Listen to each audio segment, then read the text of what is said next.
April 1945. American forces cross into Germany and begin moving through a country in the process of military collapse. On almost every road they travel, in almost every depot they enter, and on almost every rail line they cut, they find the same thing alongside abandoned tanks and artillery, trucks, half-tracks, staff cars, motorcycles with sidecars.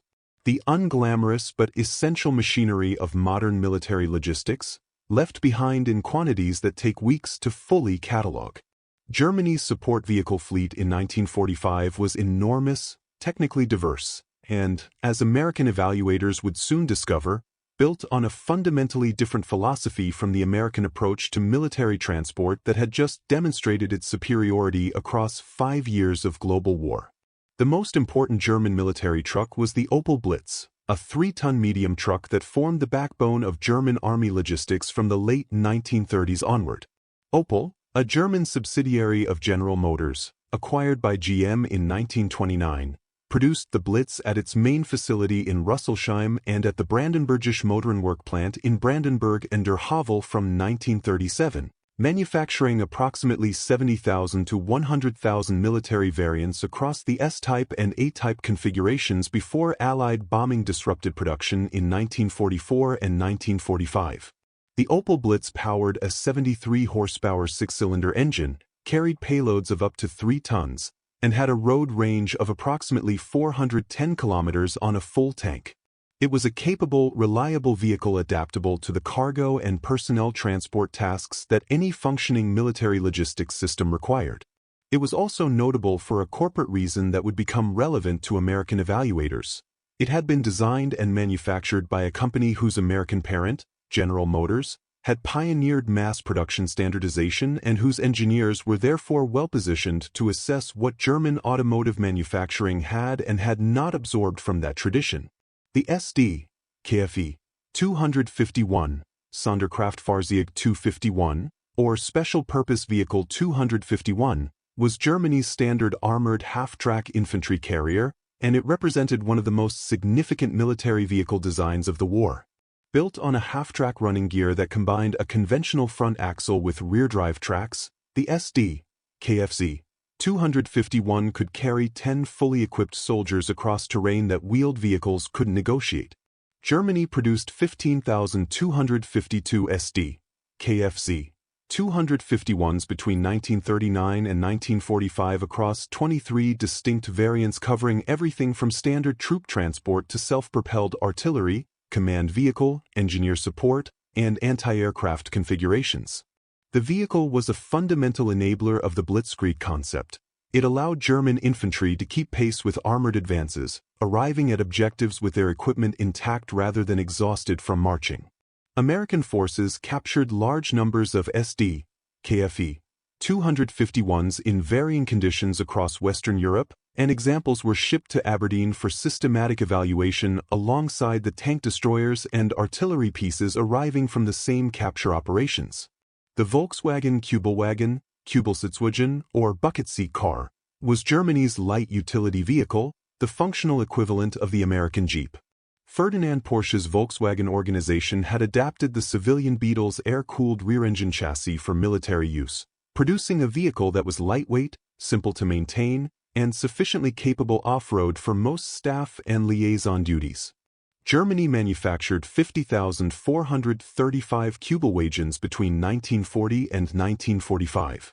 Its companion vehicle, the Schwimmwagen, a fully amphibious variant of the same basic design, was produced in 14,265 examples between 1941 and 1944, making it the most produced amphibious car in history at the time of production. The Schwimmwagen could be driven directly into water, where a rear-mounted propeller engaged automatically to provide propulsion. American soldiers who encountered Schwimmwagens in the field were sufficiently impressed that multiple examples were collected specifically for comparative evaluation against the Ford GP, America's own amphibious Jeep variant. The German motorcycle fleet completed the picture. BMW's R75 and the Zündapp KS750, both heavy sidecar motorcycles designed specifically for military use, were produced in approximately 18,000 examples each and used extensively for reconnaissance, liaison, and military police duties. Both were technically sophisticated, with the driven sidecar wheel providing a degree of cross-country capability that conventional motorcycles couldn't match.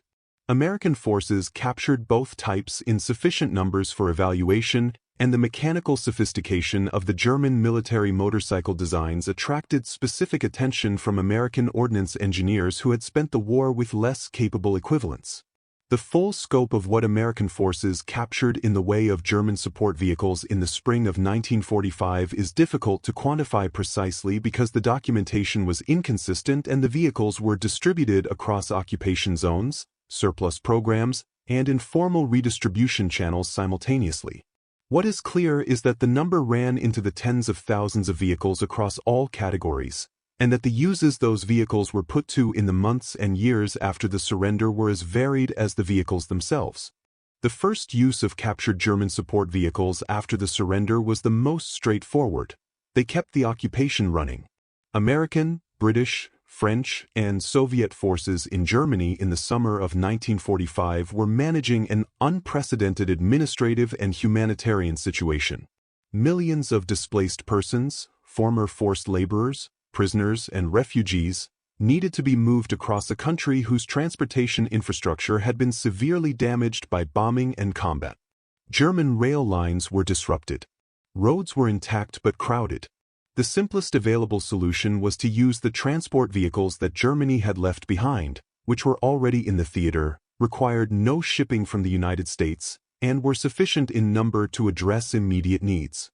Captured Opel Blitz trucks moved displaced persons across the American and British zones throughout the summer and autumn of 1945.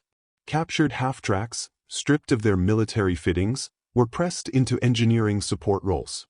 Captured staff cars moved occupation officers between administrative centers. The vehicles that had carried German infantry toward objectives across 5 years of war spent their immediate post-war months moving the civilian population those same forces had displaced. The formal technical evaluation program at Aberdeen Proving Ground produced findings across all major German vehicle categories. The Sd.Kfz 251 half-track evaluation compared the vehicle directly against the American M3 half-track, which had served American forces in equivalent roles throughout the European campaign. The comparison found both vehicles broadly comparable in capability, both capable of carrying infantry across difficult terrain, both offering useful protection against small arms fire from the front, with the Sd.Kfz 251 assessed as somewhat more capable off-road due to its track configuration, and the M3 assessed as more reliable mechanically and simpler to maintain in field conditions. American half-track development was already moving toward fully tracked infantry carriers and wheeled armored personnel carriers in post-war planning, and the Sd.Kfz 251 evaluation didn't significantly alter that trajectory. The Kübelwagen comparison against the Jeep was more direct and produced a clearer result. Aberdeen engineers tested both vehicles in equivalent off-road conditions and found that the Jeep's four-wheel drive system consistently outperformed the Kübelwagen's rear-wheel drive with portal reduction gears in the most demanding terrain. The Kübelwagen was lighter, more fuel-efficient, and adequate for the majority of liaison and staff duties it had performed in German service. But in the specific demanding conditions, deep mud, steep grades, soft sand, where the difference between four-wheel drive and two-wheel drive determined whether a vehicle kept moving, the Jeep was superior. The assessment confirmed existing American confidence in the Jeep concept and contributed nothing that redirected post-war light vehicle procurement. The Schwimmwagen evaluation against the Ford GP, America's amphibious Jeep, was the one comparison where the German vehicle came out clearly ahead. The Schwimmwagen's compact design, lower weight, and better sealed body made it a more capable water vehicle than the GPA, which was widely considered by American users to be marginally effective at best in water and underpowered for its weight on both land and water. American evaluators' report on the Schwimmwagen was positive, and the design principles it demonstrated, a purpose-designed amphibious vehicle rather than a wheeled vehicle modified to float, influenced post-war thinking about military amphibious transport that eventually contributed to the development of more capable purpose-built amphibious vehicles. Beyond evaluation, captured German support vehicles took three routes that few accounts of the post-war period cover in detail. The French Foreign Legion deployed captured German equipment, including Sd.Kfz, 251 half-tracks and Opel Blitz trucks, in Indochina beginning in 1945 and continuing into the early 1950s. France, with its own military vehicle production disrupted by the war and occupation, equipped expeditionary forces with German transport that was already in theater, already functional, and already available without the shipping costs and delays that new equipment would have required. German half-tracks carrying French legionnaires through Vietnamese jungle in 1948 represented one of the more striking post-war journeys taken by German military vehicles. Israel received a quantity of captured German equipment through intermediary channels in 1947 and 1948, as the country was preparing for and then fighting its war of independence. Sd.Kfz, 251 half-tracks, identified through surplus dealers and European contacts, reached Israel in limited numbers and were used by Israeli armored units during the 1948 conflict. The vehicles that had carried German infantry in the 1940s were carrying Israeli infantry in 1948, repainted, sometimes modified, operated by crews who had particular reasons to find the provenance of their vehicles historically significant. South American military establishments received German vehicle types through surplus sales in the late 1940s and into the 1950s. Argentina and Brazil, both of which had maintained substantial German immigrant communities and commercial relationships with Germany before the war, acquired quantities of German military surplus through post-war channels, including vehicle types that remained in service in South American armies through the 1950s and into the 1960s. Of everything America found in Germany in the spring of 1945 in the category of support vehicles and vehicle manufacturing, the single most consequential discovery was not a vehicle type or a technical evaluation finding. It was a factory. The Volkswagen work at Wolfsburg, a city built from scratch between 1938 and 1939 specifically to house the factory and its workers, was one of the largest and most modern automobile manufacturing facilities in Europe. It had been designed and built to produce Ferdinand Porsche's KDF wagon, the people's car that would eventually become the Volkswagen Beetle, but wartime priorities had redirected its production almost entirely to Kübelwagens, Schwimmwagens, and aircraft parts. When American forces captured Wolfsburg on April 10, 1945, they found a substantially intact manufacturing facility, damaged in places by Allied bombing but functional, equipped with modern machine tools and production equipment, and staffed by a skilled engineering and manufacturing workforce that had nowhere else to go. American forces held Wolfsburg until June 1945, when the territory was transferred to the British occupation zone under the agreements governing Germany's post-war division. A British Army officer named Major Ivan Hurst, assigned to manage the facility in the occupation's early weeks, made a decision that turned out to be historically significant. He restarted the factory. Hurst's initial motivation was practical.